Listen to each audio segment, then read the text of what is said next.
Assalamu alaikum wa rahmatullahi wa barakatuhu ‘yan uwa, barkanmu da sake saduwa a cikin wannan tasha kuma barkanmu da kasancewa a cikin wannan lokaci.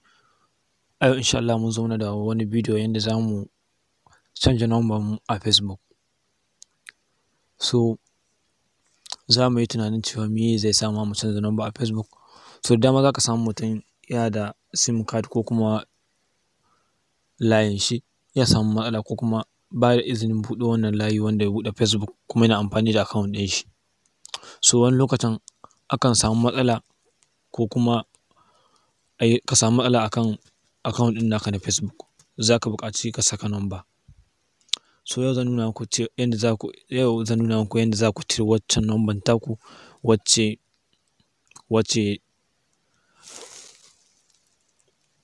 kuke buƙatan gogewa ku saka kuma wata. Misali, yanzu ai wannan Facebook ɗinmu ne lafiya lau, sai mu danna alamar wannan layin guda uku. Bayan mun danna sai mu yo ƙasa, misali yawwa ga settings sananniya sai mu danna. Bayan mun danna settings za ya buɗe mana, so muna da ɗan matsalar network ne amma insha Allah zai wuce, sai mu jira shi.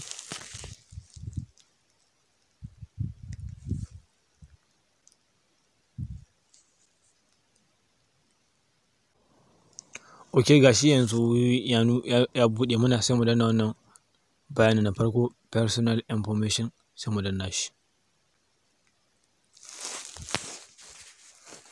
Sai mu jira.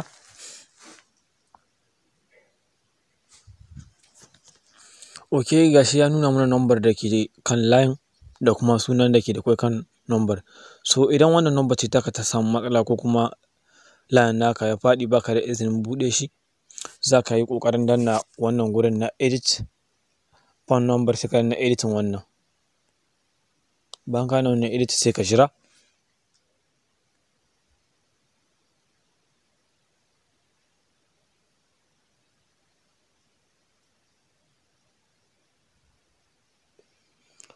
Ok, ga shi sun nuna mana mu yi adding ɗin number a wannan gurin a nan, sai mu danna.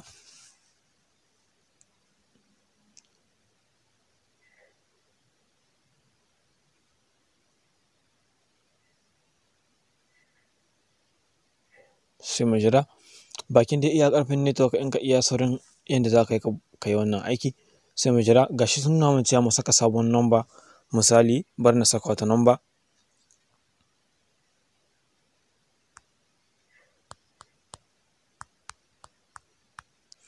Ok, mun ɗau wannan lambar tamu akan wacce za ta yi mana amfani a wannan account, waccan kuma ita ce za mu cire ta kan account ɗin ta farko. Sai mu danna wannan gurin.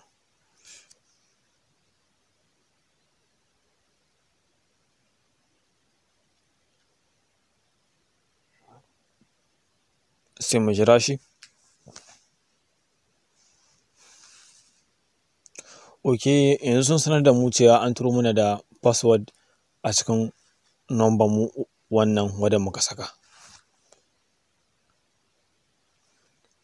Sai mu jira saƙo.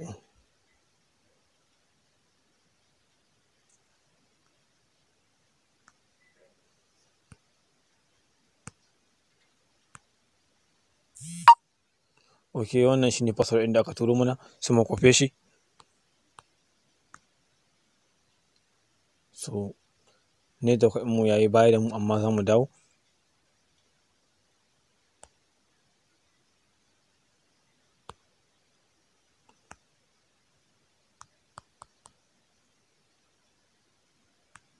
Sorry, network ɗinmu ne baya da ƙarfi sosai, amma insha Allah za ya yi mana wannan aiki.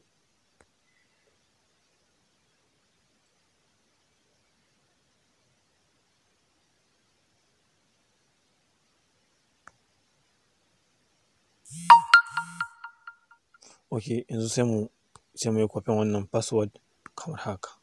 Ga shi mun yi kwafi ɗin shi, sai mu danna.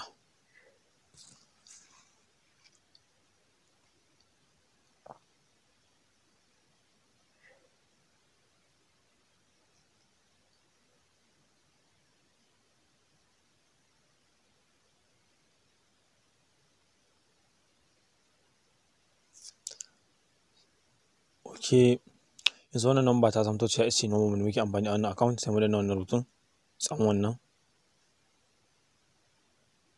So gashi kun ga number mu ta hau, idan muna so mu yi remove ɗin wannan sai mu yi remove ɗinta yanzu. Bari mu cire wannan number ta ainihi wannan mai 25 ƙarshe. A nan za ka yi remove a nan. So bayan ka danna remove sai ka danna alamar wannan gurin na sama. Sai ka danna remove number. So za su tambaye ka password ɗin Facebook ɗinka. So bari na saka password ɗina kamar haka.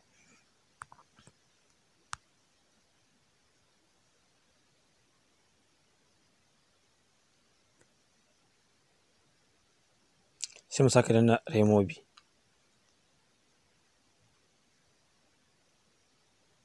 Sai mu saka password ɗinmu.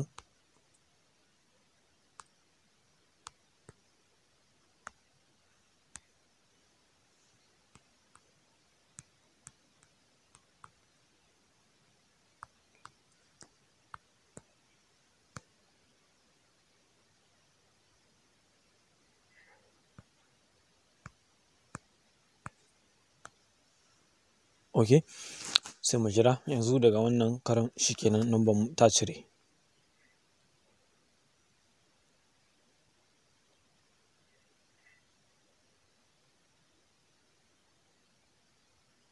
Gashi nan tana processing. Ok, kun ga number mu yanzu wannan ce take aiki akan account. Idan mun dawo a baya za mu iske wannan number misali kamar haka. Bari mu dawo baya duka, mu dawo a cikin wurin. Kun gani yanzu wannan lambar ita ce ke aiki. Maimakon a da waccan lamba ce madara, yanzu kuma kun ga mun canza lamba a account ɗinmu na Facebook. So haka ne za ka yi verify na account ɗinka na Facebook idan ka samu problem a SIM card ɗinka.